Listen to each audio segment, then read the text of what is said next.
ఎన్నో బిజినెస్లు ఉన్నా కూడా ఐఏఎస్ ఐపీఎస్కి ట్రైనింగ్స్ అంటే ఆ పిల్లలకి ట్రైనింగ్ ఇచ్చి సివిల్ సర్వీసెస్ని చాలా కాంపిటీట్ చేసే విధంగా మీరే ఫ్యాకల్టీగా చెప్తూ రన్ చేస్తున్నారు. ఎండ్ ఆఫ్ ద డే మనకున్న సెల్ఫ్ సాటిస్ఫాక్షన్ ఫ్యాక్టర్ విషయంలో మాట్లాడాలి అని అంటే మీరు ఎంచుకున్న ఫీల్డ్ ఎన్ని బిజినెస్లు ఉన్నా కూడా why you choose in this మీ గురించి ఒక్కసారి please. First of all sir, మీరు ఒక మాట చెప్పారు సార్, వై టీచర్ అని.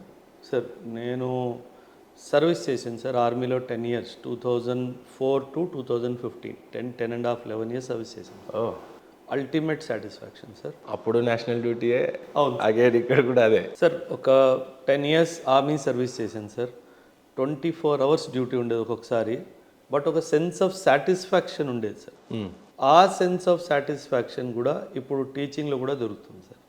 మీరు అన్నారు సార్ బిజినెస్ కాదు, ఏకం ఐఏఎస్ అకాడమీ పెట్టిందే ఆ ఉద్దేశంతో సార్. అంటే డెఫినెట్లీ పిల్లలకి న్యాయం చేయాలి, పిల్లలకి మంచిగా చదువు చెప్పాలి అనే ఉద్దేశంతో చేసాం కాబట్టి ఒక్కొక్కసారి 3 hours కూడా దొరకదు సార్ పడుకోవడానికి.